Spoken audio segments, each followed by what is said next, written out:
The Ukrainian military launched a counteroffensive in the Kherson region. In the last 4 days alone, they have liberated about 10 kilometers of the Kherson region. The Ukrainian military is not going to stop there.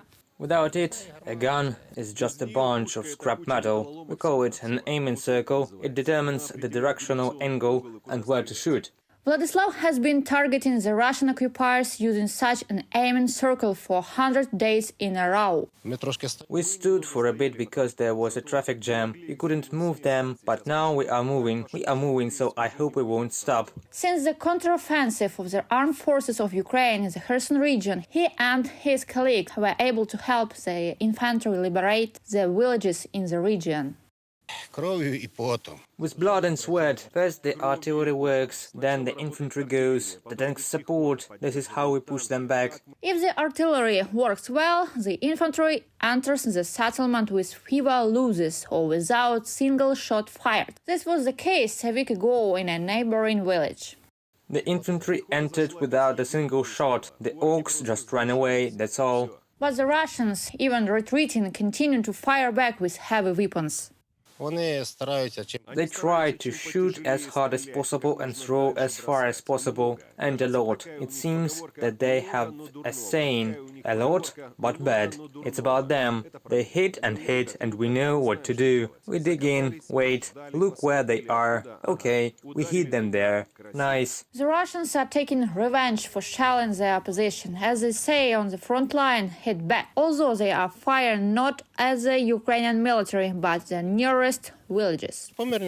Civilian targets. We are shooting at the military, and they are shooting at peaceful settlements. There is a village on the other side, and if we hit something, it means that the village will be hit from somewhere. It's kind of like revenge.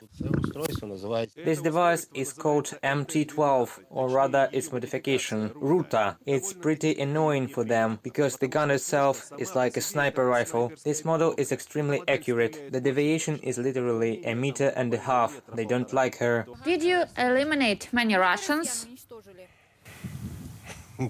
Many. There can't be much in this war. Here's what I'll tell you. You kill them, but there is always more. The rocket itself costs about $80,000 US. It depends on the modification, year of manufacture. The launcher costs $250,000, but compared to the latest tank, this is still a small price in Russia. A modern tank costs from 2 to 3 million US, up to 5 even. A rocket, only 80,000. Javelins, Western-made weapons, help eliminate Russian invaders. Alexander is a certified NATO instructor in anti-tank missile systems, as well as the operator of the Javelin itself. Until recently, the man fought against the Russians in Donbass. Now he is destroying the enemy in the Kherson region. Positional battles are fought more in the south. Our intelligence finds a target and says here and there are ways to move equipment, and here and there trenches where this equipment is stored. We plan, fly a quadcopter, see for ourselves. Then the group goes to the firing position. Immediately we know all the information. We work, pack and run fast so they don't race us to the ground. But when it's impossible to reach the enemy with weapons, sabotage and reconnaissance groups go into battle. Among them is Pavlo. He goes into the rear of the Russians and collects information about the enemy. Why be afraid of them? Aren't they people like us? They are also made of flesh and blood, just like me. It happened that we went out and 2 hours later the Russians came. We met a local there. He asked, "Guys, are you Ukrainians?" And an hour ago there were Muscovites here. With the help of Pavlo, the Ukrainian military managed to destroy one of the divisions of the Wagner private military company. We received the Wagnerites in a special way. A whole bus went over fire. The pit was dug and covered with logs, then covered with soil. This pit, as Vladislav says, and in general a dugout less than 6 meters in diameter, is at the same time a house and shelter for the soldiers on the front line. It withstands cluster shelling, but I don't think it would withstand a standard artillery shell hit. The first days are difficult when there is no dugout, when you have to sleep on the street. And what are you doing now? We're making coffee for you. Despite casualties and constant shelling, war is more about life than death. On the front line of the Russian-Ukrainian war, you can not only free the land, but also drink coffee.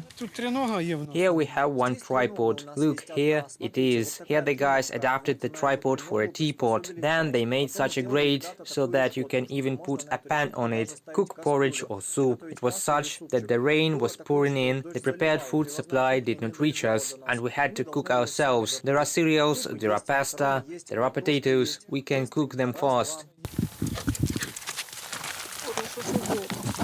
And this is yet another warrior of the front line. This is our dog, Mayor. What breed he has, I honestly do not know, but most likely it is an ordinary dog. Ordinary Major the dog is a rising star of the Ukrainian TikTok. Videos with him get thousands of views. Блін, так нравиться ковбаска піджарена. Легенько на сковородочці, яєчка жарені. Major the dog nailed himself to the Ukrainian military being a little puppy. Since then, he has always been with them. He even goes on reconnaissance missions. The armed forces of Ukraine every day repel Russian attacks in the southern and eastern directions. There are enough forces to fight for freedom because mother, father, brothers, sisters, friends, and just acquaintances are waiting for each house alive. And in order to bring the day of the meeting closer, ordinary Ukrainians help their army as best they can. We need a drone in order to eliminate enemies correctly. Serviceman Dmitro with the call sign Mongol has been assisted by his first teacher. She helped to buy this UAV. Natalia Ivanivna, my first teacher, I am very grateful to you that you helped raise money for the drone. He helps us a lot. I am very grateful to you. I love you and want to say hello, the village of Marinove. Hi, everybody. The Ukrainian military is advising Ukrainian civilians to never give up or lose heart. This is the only way to win this terrible war of the 21st century.